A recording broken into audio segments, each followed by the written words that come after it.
Well, welcome everyone to tonight's webinar on nutrition and cancer prevention using principles of intuitive eating. My name is Pam Getz. I work at Sibley Hospital and develop educational and other resource programs. And I'll be moderating the session tonight. If you would like, you can turn on closed captions if you want to see the words printed on your screen. You can select that at the bottom of your screen under show captions. We have one speaker tonight, Isabella Nelson, and she will be giving her talk, and then we'll be doing Q&A at the end of the session. During the presentation, if you would like to add questions, please put them in the Q&A box, which is at the bottom of your screen. Please don't use the chat, use the Q&A. We'll be pulling questions for Isabella from that section. So I think that's it in terms of housekeeping. I will say that we are recording tonight's session, as you can see, and we'll be sending that out to everyone who is registered along with some other materials in the next day or two. So let me introduce Isabella. I'm really excited to have her here to do this talk. Isabella is a certified nutrition support clinician and works at Suburban Hospital in the inpatient setting and in the outpatient oncology clinic. She provides nutrition counseling and education to cancer patients before, during, and after cancer treatment. Isabella has expertise consulting with patients undergoing radiation and chemotherapy for head and neck cancers, breast cancer, and prostate cancer to help them optimize their health through nutrition. In a prior role, she worked at the National Institute of Health as a clinical research dietitian. Isabella is passionate about intuitive eating and the health at every size framework. So welcome, Isabella. I will let you take it from here, and we'll do Q&A at the end of the session. Thanks for joining us. Thank you so much for having me. I'm really excited for today's presentation because not only are we going to chat about what is a healthy diet for cancer prevention, reducing risk of cancer, and in general, reducing risk of chronic diseases, we're going to do it with a fun little twist of intuitive eating. If you've never heard of intuitive eating, you are going to learn about that during today's presentation. If you have learned about intuitive eating in the past, then hopefully you can still get something out of this presentation. But I'm really excited because, as Pam mentioned, I am very passionate about intuitive eating, and I work as an outpatient oncology dietitian. So we get to blend these two fave things of mine together today. So we are going to, let me see if I can get to my next slide.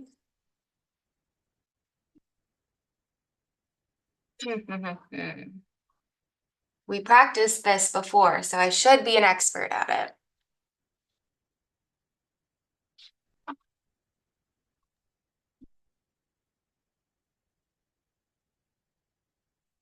Okay, let's see. Sorry, guys. It's okay, Isabella. You might need to go to Fortunately, your second screen, perhaps. oh, here we go. Okay. Fortunately, tech is not one of my passions, so all right, so today we are going to go through what the research says about diet and reducing risk of cancer. What is intuitive eating? We're going to go in detail about the recommendations for diet and reducing cancer risk. Then at the end, we're going to talk about some FAQs when it comes to cancer and diet and kind of hot topics in the media as it relates to nutrition. And then we'll also go over some trending diets, some popular diets that you may have heard about, and we'll kind of evaluate them as they apply to reducing cancer risk. Okay. So the bulk of this chat is going to be on the specific diet recommendations, what we should eat more of, what we should eat less of, that type of stuff. But before we dive into that, we first want to see where these recommendations actually come from. So we have this organization called the American Institute for Cancer Research, or the AICR. I'll be mentioning AICR several times throughout this talk. And this organization takes research from all across the world. They have top scientists and experts who dedicate their lives to studying cancer, and they boil down all of this research into a report. And from that report, they create 10 recommendations for what we can do within our diet, lifestyle, exercise, weight, to specifically reduce the risk of cancer. So about 40% of cancers are preventable. So there's a lot in our power that we can do to help reduce our risk. So of these 10 recommendations, they touch on, as I mentioned, weight, exercise, diet, and lifestyle. We're going to focus mainly on the diet recommendations. It makes up about half of the recommendations, so it's a big chunk. So that's where all of this research comes from. So recall, about 40% of cancers are preventable. And unfortunately, there's things that we just can't change when it comes to our risk of getting cancer. Age, race, environmental exposure, other factors. And there's even things that we don't even know yet how they interact and play and what role they play when it comes to cancer risk. But on the flip side, there are things that we can do to reduce our risk. So let's focus on what we can change to reduce our risk of not only cancer, but just chronic disease in general. So these recommendations are suitable not only for reducing risk of cancer, but also living a general healthy diet and lifestyle. And in turn, that's going to help us reduce risk of chronic diseases like heart disease, type 2 diabetes, hypertension, all of that type of stuff. All right. So we will dive into these diet recommendations shortly, but before we dive into these recommendations, I want to switch gears a little bit and introduce the topic of intuitive eating. So intuitive eating is an evidence-based mind-body health approach comprised of 10 principles. We really like the number 10 here, I guess, created by 2 dietitians. The goal of intuitive eating is for eating to be a peaceful, satisfying, joyful experience. It is a personal process of honoring health by listening and responding to the direct messages of the body in order to meet your physical and psychological needs. So I've listed the 10 principles of intuitive eating at the bottom of this slide. If this is of interest to you, so if intuitive eating is of interest to you, I would encourage you to read more about each principle after this presentation, since we won't have time to really dive into each of the intuitive eating principles. But as we go through each diet recommendation, we will be looking at them through an intuitive eating lens, and I'll help guide you along. So here's where we begin to tie everything together. So if we focus only on food as being a tool for cancer prevention, we may potentially neglect the other roles that food plays in our overall health and happiness and well-being, because food plays a lot of functions. It can be cultural, social, religious, emotional. There's a lot of reasons why we eat. We don't just eat to, have a healthy diet or prevent cancer or prevent type 2 diabetes. There's a lot of reasons that we make the choices that we do when it comes to food, and we want to honor that. And these aspects of food can all go into supporting our overall health and well-being. Additionally, when we put too much focus into eating the quote unquote perfect diet, that's where we can find ourselves becoming obsessive over food. It can lead to feelings of stress, worry about, oh, did I eat the right thing?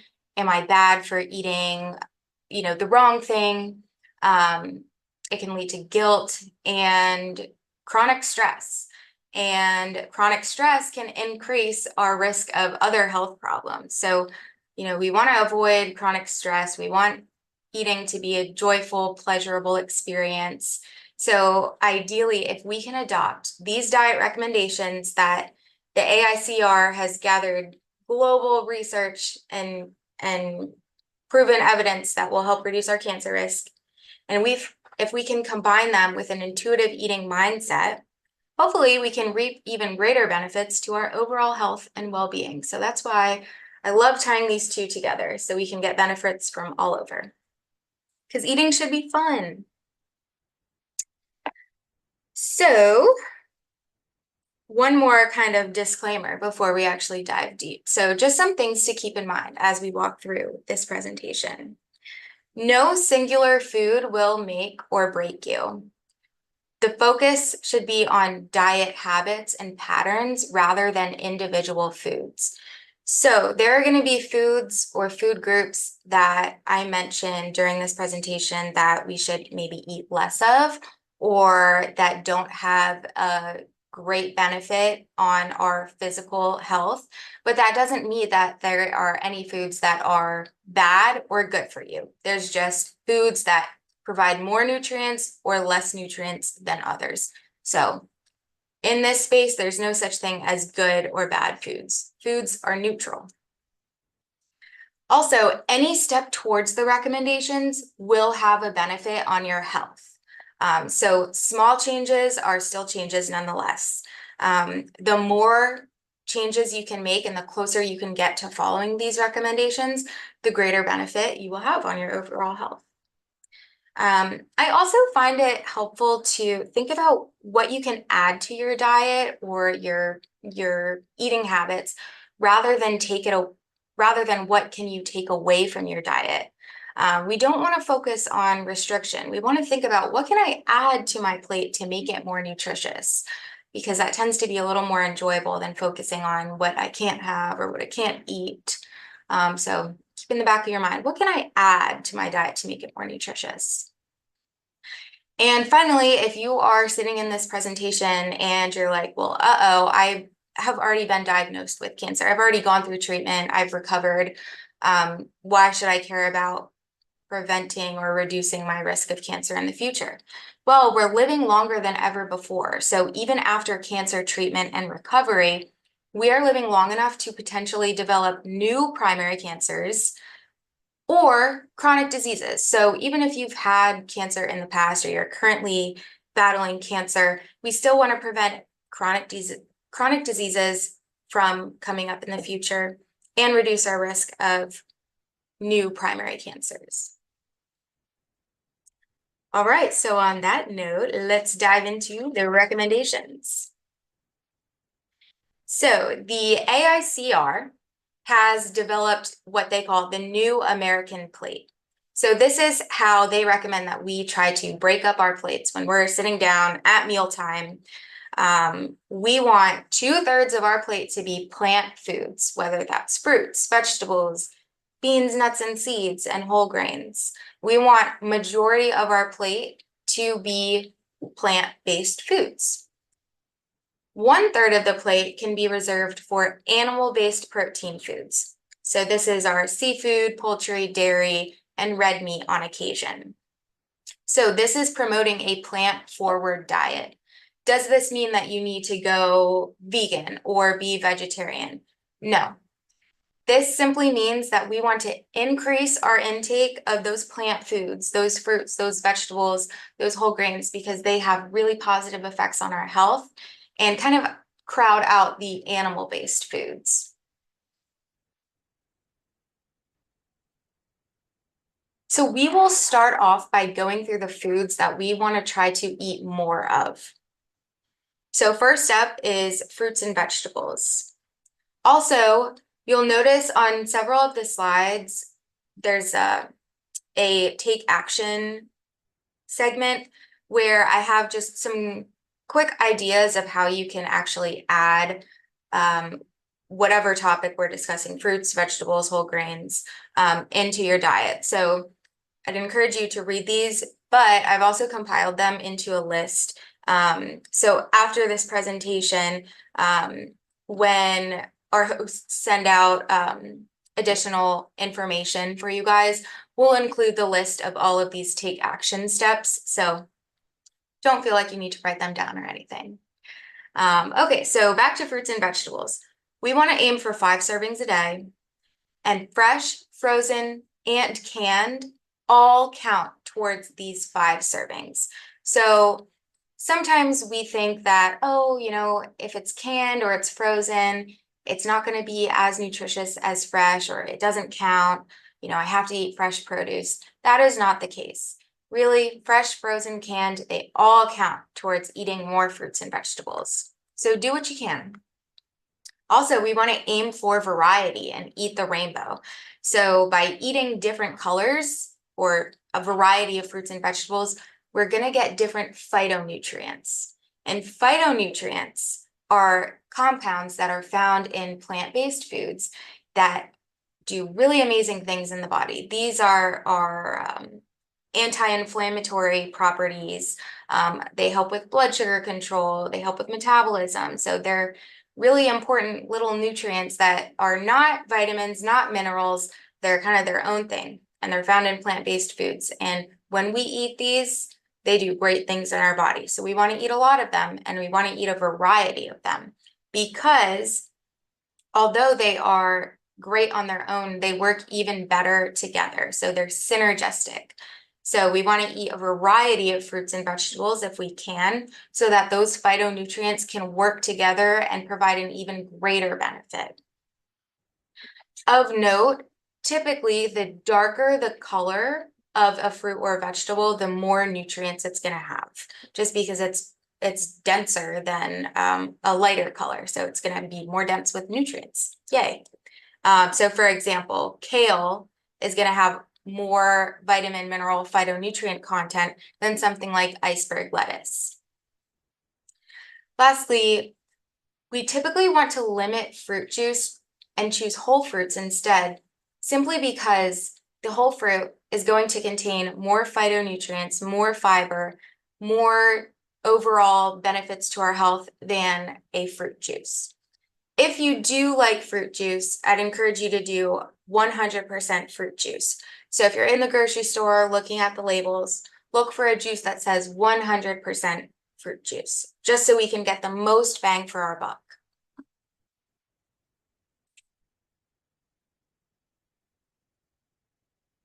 Next up is whole grains. So for whole grains, we're aiming for 3 servings a day.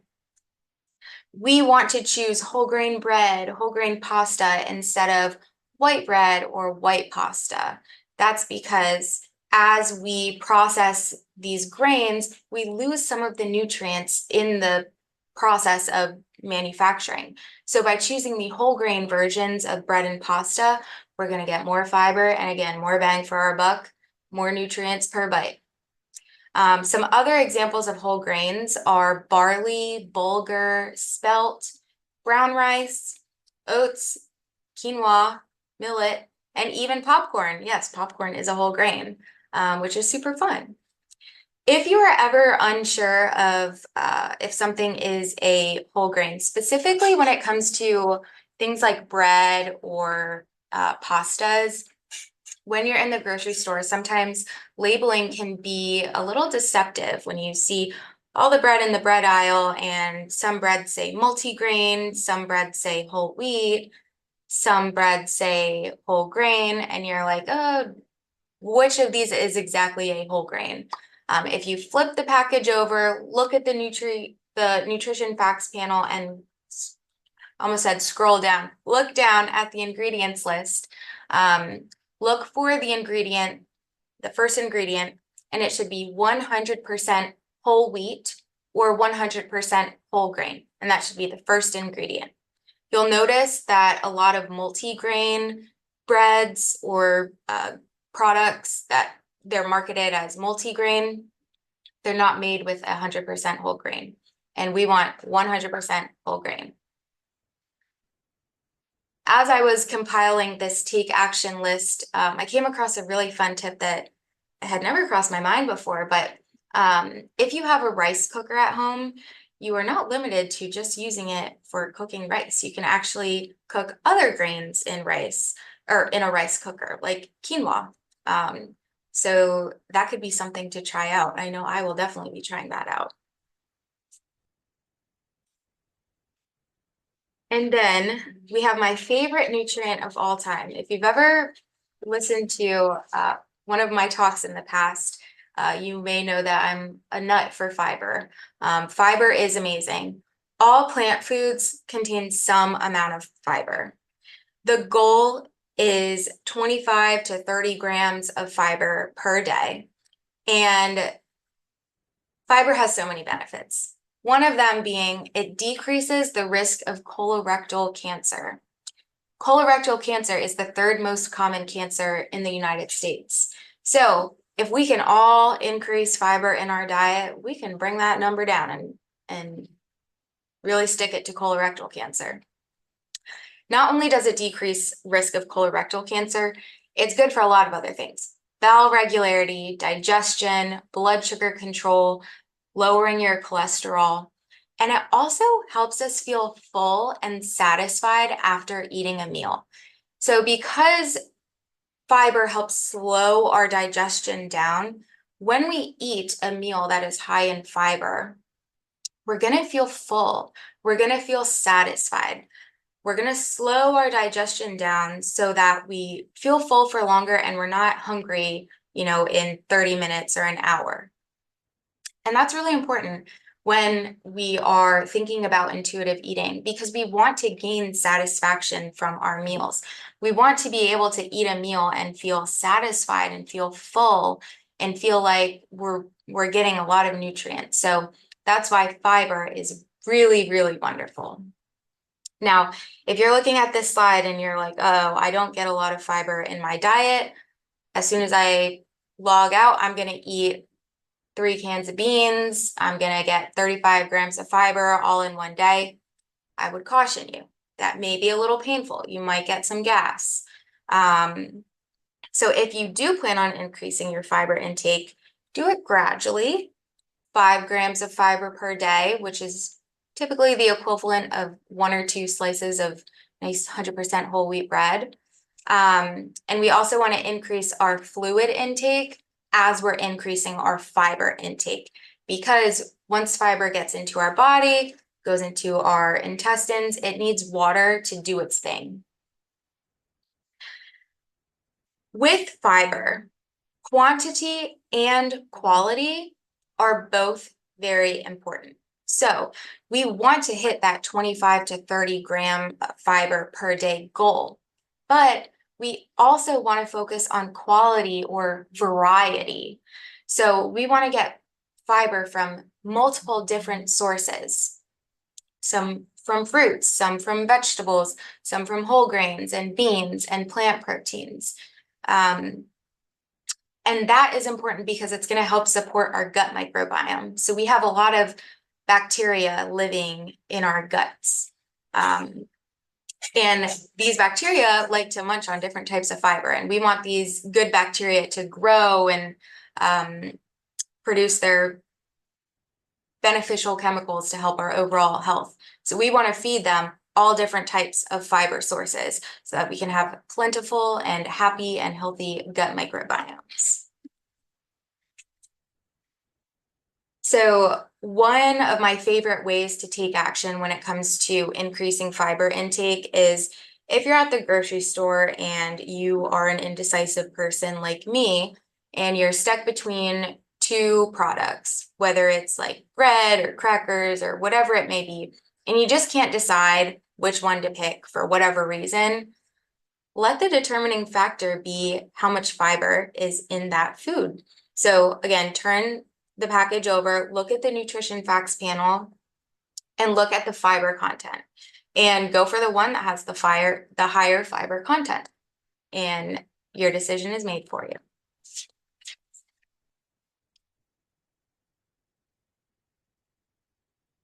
Moving on, let's talk about protein. So when you think of a plant-forward diet, one of the I think one of the assumptions is that the hardest way to get protein on a plant-forward diet is by getting protein derived from plants. Because when we think of protein, we think of meat, we think of chicken, we think of fish. So how can we get protein from plants? And a lot of plant sources are good quality sources of protein. We got beans, we got nuts, we got peanut butter, seeds, soy, and if there's a red flag raised in your head, oh, she said soy, we're going to talk about that. So stay tuned. Lentils, hummus, and whole grains are all great sources of plant-based protein. And you'll also find small amounts of protein in fruits and vegetables. My favorite plant-based source of protein on this list is beans because it's cheap, it's easy, they store for a really long time in the pantry, so they're great to just keep around. And beans and lentils are really easy to add to soups or add to casseroles, and are a quick way to increase the portion of plant-based foods on your plate.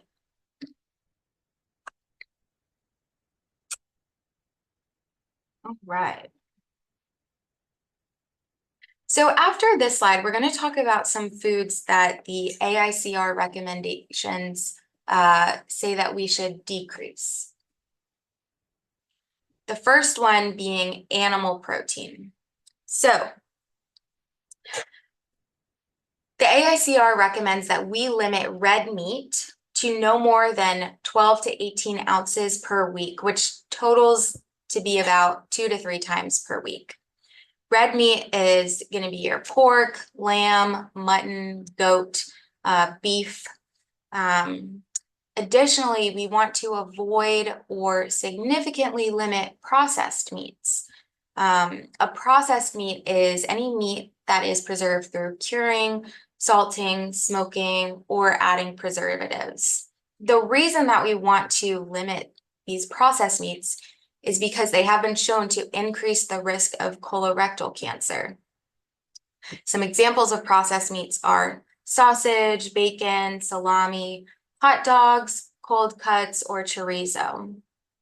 Now I want to circle back to this. But finally, you can get animal protein from sources like dairy, poultry, and fish as well. And again, we want to limit that to 1/3 of the plate.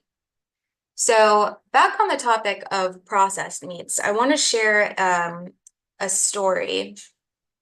So as part of my job, I talk a lot about healthy eating, healthy diet, what we increase, what we decrease when I'm counseling patients. And I had been educating a patient on the risk of processed meats. And several weeks later, he called me. He shared that he had eaten hot dogs over the weekend and that he was feeling very stressed about it. Couldn't stop thinking about it to a point where he was very, very anxious at the fact that he ate hot dogs, knowing that it was a processed meat, and this is now somehow increasing his risk of colorectal cancer. However, on the flip side, this was a patient who was a bit socially isolated, especially during COVID. And he was able to eat these hot dogs in the presence of his friends and family. He was out at a cookout with friends, beautiful sunny day, summertime, and he had a great time. It was a great happy experience, which certainly contributed to his overall health. And by the time that he had called me and shared his stress and anxiety over eating this hot dog several days ago, that hot dog is long gone out of his system. But that stress over eating the hot dog was still living inside his system. And that's where intuitive eating can be really helpful, recognizing that we make food decisions for many reasons. And if you are eating hot dogs because you're going to a cookout with your friends and family and you're gaining a lot of happiness from that experience, or maybe you're going to the first baseball game of the season and you want to have a nice hot dog, that's okay. And that's nothing to stress over. Because again, no single food is going to make or break us. We want to focus on patterns and our long-term diet patterns and diet habits. So a hot dog every once in a while, processed meat every once in a while is absolutely okay, especially if you're gaining some other benefit from it, whether that be celebration or if it's a cultural or religious thing. There's a lot of other purposes to eating. Okay.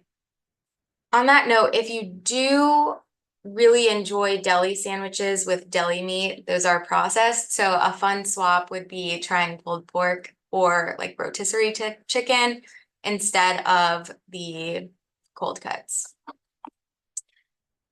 All right. Another interesting topic that I feel like is not very well known is grilling. So we do want to be cautious with grilling because when we cook animal proteins, specifically meat, poultry, and fish, at high temperatures for a long time, it can lead to the formation of carcinogenic compounds. Carcinogenic means cancer causing. So there's two ways that grilling meats can be carcinogenic. First of all, within the flame, so if you're grilling on a grill and the flames are below, something called a polycyclic aromatic hydrocarbon, or PAH for short, can be formed within the flame, and then it rises up, it sticks to the meat, and then we cut the meat up and we eat it, and now we're ingesting that carcinogen. So that's one way. And another way is that a different type of substance can actually be formed within the meat when we cook it at a high temperature. So as we're cooking it, that compound is being formed, and then we're eating it, or ingesting that carcinogen. The risk is higher with red and processed meats on the grill as opposed to poultry and fish, but there's no risk with cooking vegetables or plant-based foods. But fortunately, there's a lot of ways that you can still enjoy grilling while reducing the formation of these carcinogenic compounds, namely marinating your meats before you grill them. So marinate them for at least 30 minutes. You can pre-cook the meats in the stove so that you minimize the time on the very hot grill, because one of the things that forms these compounds is cooking for a very long period of time on a very hot open flame. So if we can cook a little bit beforehand in the oven, and then pop it onto the grill for a shorter period of time, definitely want to do that. We can trim away excess fat on meats, because as we cook a meat on the very hot grill, that fat can drip down and interact with the flame. And also by cutting meats into smaller portions and then grilling them, we're reducing the time that they spend on the hot open flame and therefore producing less carcinogenic compounds. You can also try out cooking grilled vegetables or grilling up some interesting things that are not meat, poultry, or fish. But I find this really interesting, and especially since it's summer, we want to be out there grilling and having ourselves a time. So next time you find yourself grilling, try out grilling a zucchini or an eggplant. I heard those are very good, but also keep this slide in mind. All right, so now we have processed foods. So the AICR wants us to decrease our intake of highly processed foods and fast foods. This is simply because highly processed foods and fast foods tend to be high in calories, high in fats, sugars, salt, and starches, and low in fiber, nutrients, vitamins, and minerals. So we're not getting a lot of bang for our buck. We're missing out on a lot of healthy nutrients. It is not because of additives or anything like that. It's simply because when we eat foods that are very high in calories and provide very little other nutritional benefit, we're not really serving ourselves. And we want to be getting as many nutrients as possible. So processed foods exist on a spectrum. At one side of the spectrum, so the left side of the spectrum, we have minimally processed foods. These are whole foods with no added fats, sugars, or additives. These are going to be things like your fresh and frozen produce, your milk, your eggs, and interestingly, your meat, poultry, and fish. So, when we take it up a little bit further and we add some processing, or what we call just plain and simple processed foods, this is when we take a minimally processed food and add fat, sugars, starches, salt, or additives to these foods. So then we get something like canned vegetables, fruit cups, cheese, or fresh bakery bread. And then at the other end of the spectrum, we have ultra-processed foods or highly processed foods. These foods are made mostly or entirely from substances that are derived from foods and additives. So this is when we get into the foods that are packaged, processed, frozen, things like cookies, chips, frozen meals, chicken nuggets, and breakfast cereals. Now, this is not to say that ultra-processed foods are bad for us, because that is not the case. However, and I'll say this again and again, we want to be getting as many nutrients as possible. So we want to think about how we can use ultra-processed foods to help us eat more of those minimally processed foods. So for example, using a salad dressing as a way to help us eat a salad that has a lot of vegetables, a lot of different vegetables, some seeds, some plant proteins in it. So ultra-processed foods are not bad foods. There are no bad foods. But we want to be mindful when we are looking at our meals. And if possible, when you cook your foods, or if you're making a meal, try to opt for the less processed version of a food when possible, if possible. Okay. And finally, the AICR recommends that we decrease our consumption of sugar-sweetened beverages. So these are going to be our juices, sodas, our sugary sports drinks, and we should be opting for unsweetened drinks like water, tea, or coffee.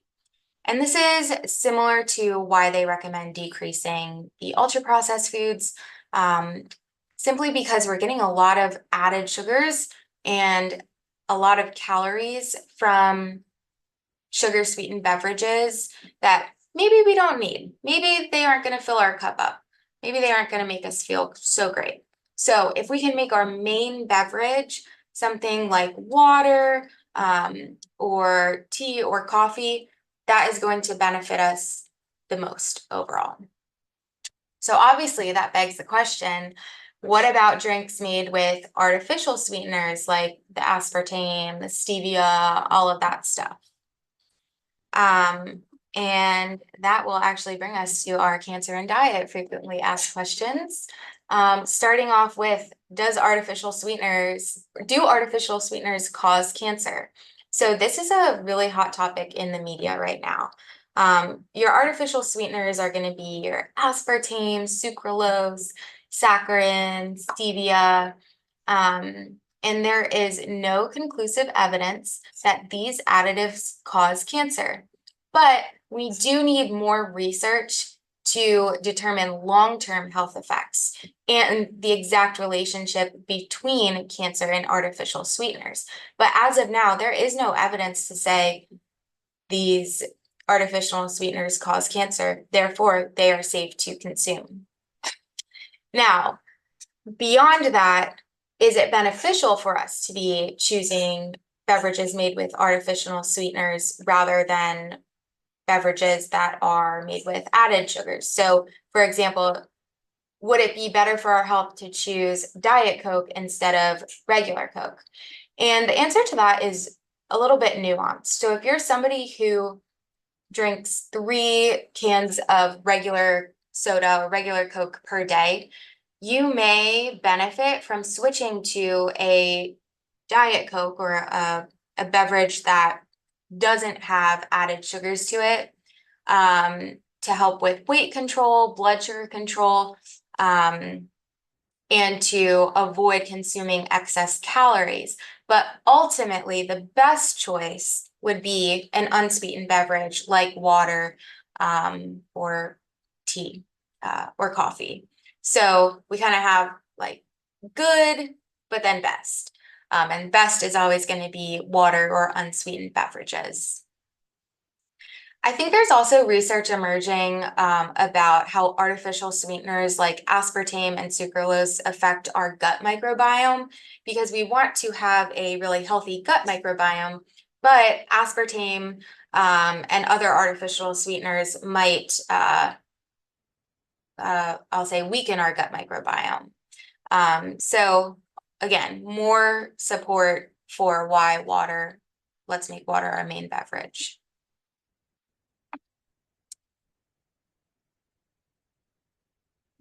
Okay, so I mentioned soy earlier, and soy is another hot topic when it comes to cancer, specifically cancers of the breast or the prostate. So where did this thought stem from? Well, soy contains a natural plant compound called isoflavone.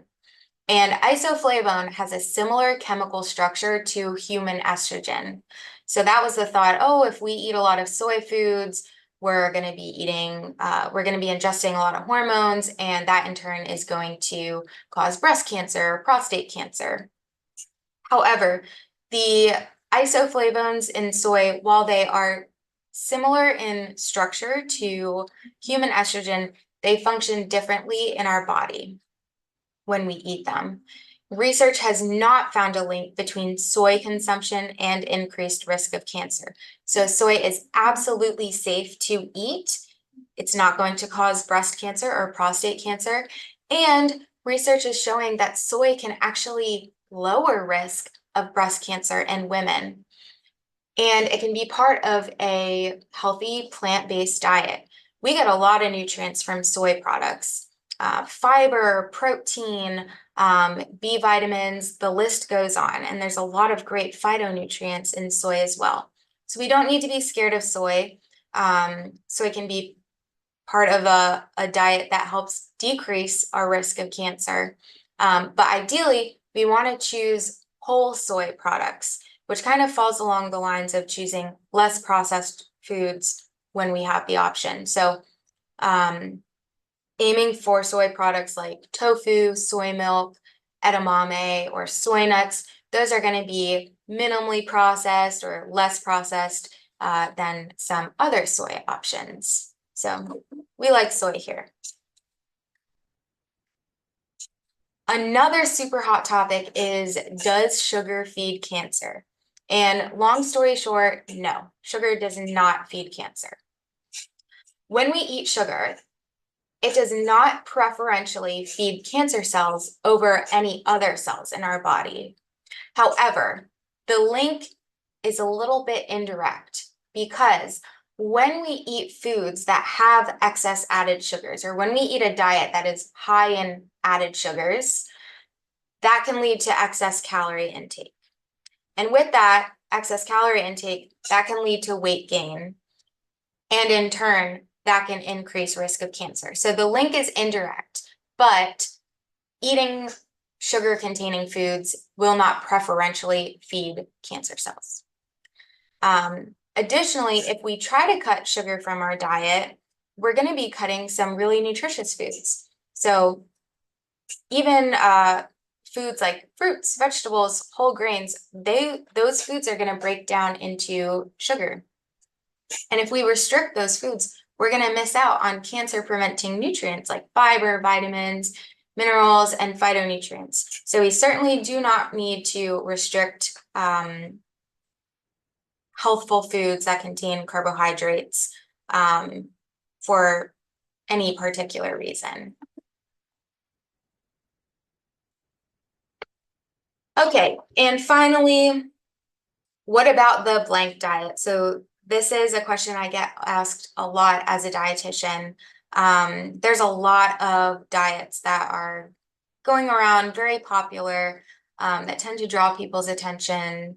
And these at their core are fad diets. A fad diet is a diet that often makes too good to be true claims. So claims like you can lose 10 pounds in 1 week, or following this diet will decrease or prevent you from getting this disease immediately. They often omit major food groups, and they often promise a quick and easy approach to health and weight loss. And one thing that we know is health and just overall well-being, it's a marathon, not a sprint. So unfortunately, there is no quick fix when it comes to diet. So if you're interested in if you see a diet in the media or you hear a friend talking about a diet, and uh, often in cancer communities, our friends want to be helping us and, oh, have you tried this? Maybe this diet will help with you. I want you to ask yourself some questions. First of all, does it sound too good to be true? If it does, it's probably a fad diet, and that's just something to be aware of. Second, is this something that I can keep up with for a long time, and is it realistic for my lifestyle? Because ideally, we want our diets to be a long-term lifestyle thing. We don't want to be following diets that will last for a week or a month, and then we switch to a new diet. Our body does not love that. So it's if you're following a really strict diet, that's going to be really hard and not satisfying at all to keep up for a long time. Also, we have to think about who is promoting the diet and do they promote health. So with social media, really anybody can be promoting a diet. So we want to look into who exactly is promoting this and what are they all about. Are they just trying to sell me something, or do they actually care about my health and well-being? And on that note, is this diet backed by science? Which we'll touch on in a little bit. And lastly, how do I feel both physically and emotionally on this diet? So if you have ever dieted before, you may be familiar with the feelings of shame and guilt when you cannot successfully follow a really strict fad diet. And that's not great for our health. So when we're eating foods, we want to choose foods and we want to choose diet patterns that are going to make our body and our mind feel good. We want to be happy and content with the choices that we are making when it comes to diet. We want to eat foods that we feel good about eating. We don't want to feel restricted when we're eating. We want to feel peaceful about the food choices. We don't want to feel shame about straying from a diet. So keep that in mind. Now, when it comes to research, often the research on these fad diets are mixed. You'll get some research studies saying, oh yeah, it's maybe a little helpful for weight loss, or you'll get some research that says, no, this doesn't help at all. This is actually bad for X, Y, and Z. Or you'll find research that is just neutral. Like, we put people on this diet, didn't really do anything. So all in all, the research is mixed, but there is research that shows a diet rich in fruits, vegetables, whole grains, and plant proteins is healthful and effective in reducing cancer risk and reducing risk of chronic diseases. So if you're someone who you want to stick to the research and follow the research, we have it right here showing that eating a plant-forward, generally healthy, balanced diet is going to have positive effects on your health. And that concludes our presentation. This is my contact information if you have any lingering questions that we won't get to during the question and answer. But thank you so much for your attention and being present for this discussion.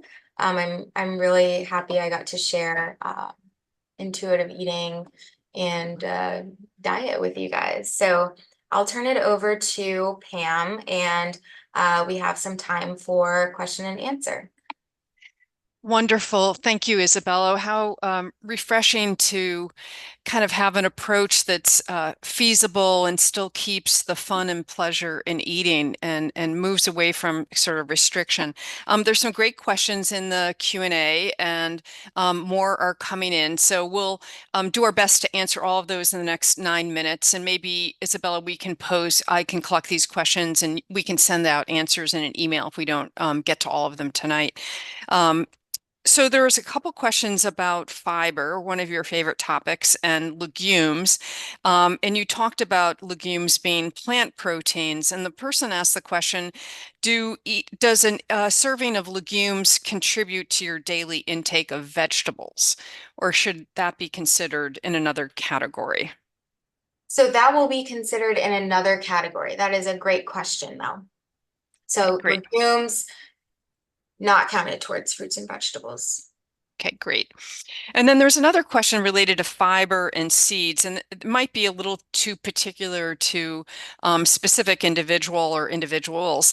But if somebody has diverticulitis and needs to restrict seed intakes and other fibers because it's aggravating, is there some other general consideration they could take into account as they're thinking about fiber in their diet? This is a wonderful question. So, the thought that we need to restrict seeds when it comes to diverticulitis is actually old research, but we still see it in practice today. We still see the recommendations saying if you have diverticulitis, avoid the seeds because they're going to get caught in the little pockets in the little diverticulum. So you need to avoid that. But newer research does not support the avoidance of seeds even when you have diverticulitis. Now, as I work in the hospital, I've seen patients still being recommended to avoid seeds, whether it's out of an abundance of caution, that's okay. Whether your physician recommended that you avoid seeds, that's fine.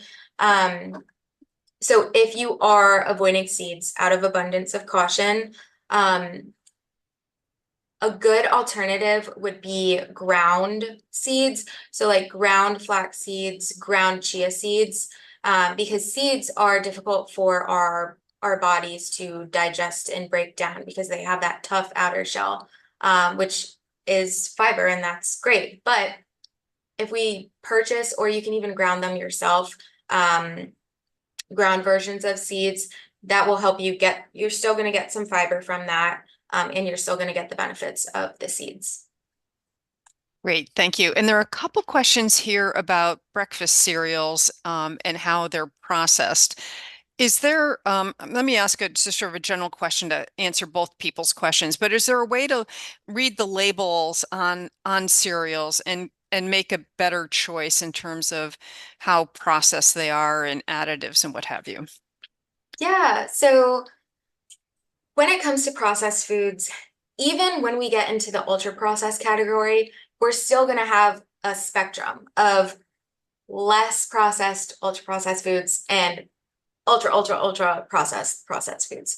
So if you're deciding between, okay, which cereal is going to be the most nutritious for me, first of all, choose the cereals that are made with whole grains, things like granola, Raisin Bran, I think Cheerios. Take a look at the fiber content. Make sure your cereal is providing at least 2 grams of fiber.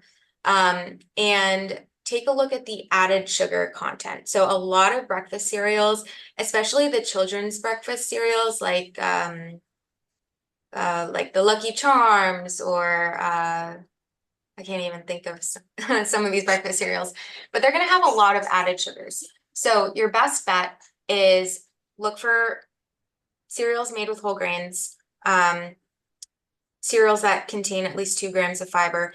and cereals that have minimal or no added sugars to them. Um, just some brands off of the top of my head that I think are good. The Nature Valley oats and granola is a great granola. The Kashi Go Lean cereal, I think that's also pretty high in fiber, relatively low in added sugars. And yeah, even though they are ultra processed foods, that's totally okay because we got to get our fiber and our whole grains from somewhere. And I would say that those are excellent, nutritious choices.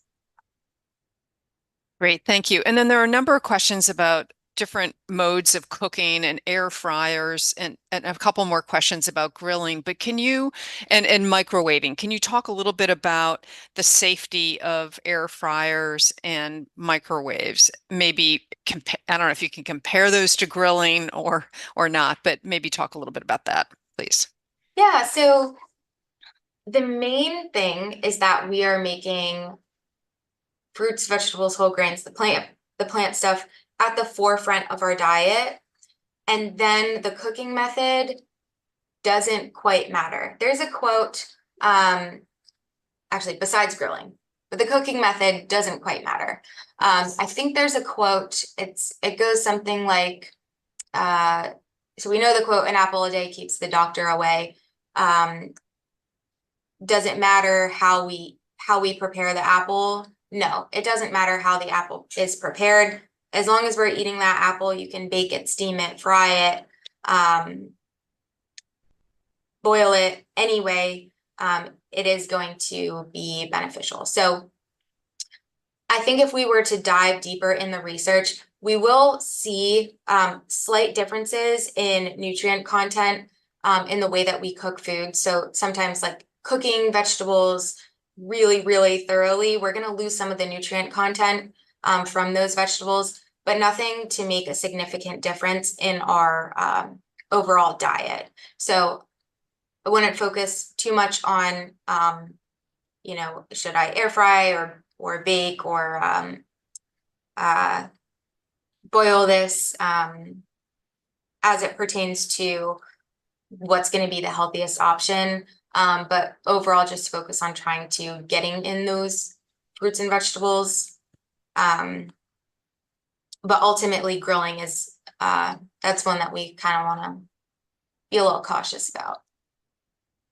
Thank you. And we may not have enough time for you to fully answer this question, but somebody asked about food addictions, which is an interesting topic relative to intuitive eating. Well, alcohol is not technically a food, but they ask about alcohol, sugar, caffeine. And so can you maybe in a minute or two answer kind of how to think about foods that we eat um, maybe, I don't know, out of habit. I don't know how you define addiction relative to sugar, for instance, but can you talk to that, please? Yeah, so when it comes to food addictions, like, craving sugar or craving caffeine, not sure about alcohol.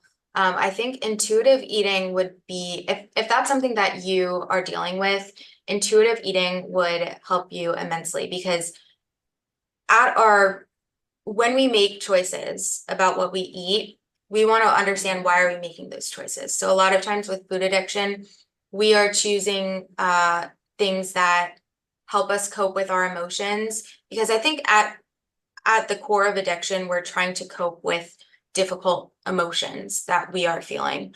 And when we turn to food to help cope with emotions, that might put a band-aid on things. But by being an intuitive eater, hopefully you'll be able to understand and predict when you're actually feeling hungry versus when you're dealing with a difficult or uncomfortable emotion and you're trying to gain comfort through food because ultimately you're not going to gain comfort from food. That might be a short-term fix, but I think that just some tidbits when it comes to food addiction and intuitive eating. Great, thank you. Well, we've come to a close, and I want to just sort of address a couple people who asked some specific questions. The people are in treatment or recovering from a particular type of cancer. I highly recommend that you talk to the dietitian in your cancer center. If you're a patient at Suburban, you can see Isabella. If you're a patient at Sibley, we can connect you with the dietitian at Sibley. But if you're treated elsewhere, I encourage you to ask that kind of specific question of your own oncologist. And then for the remaining questions, Isabella, I'll send those to you in an email. Maybe you're willing to give us short answers and we can send those out and along with the resources that we talked about earlier. So we'll be sending out the recording of this session. We'll be sending out the slides and some additional resources, in particular the AICR that Isabella mentioned. They have some fabulous recipes, menu guides, some challenges. So they're a great organization. So Isabella, thank you so much for taking your time with us. We'll bring you back again next year, and I think we'll maybe build a little more time into the session so we have more time for Q&A because it's a topic that many people have questions about, and you bring such great energy and positivity to the topic. So thank you for speaking to us, and thank you everyone for joining us. Look for our follow-up email and stay in touch if we can help you with anything as you're going through treatment or relative to cancer prevention. So thank you and have a good night, everyone. Thanks, everybody.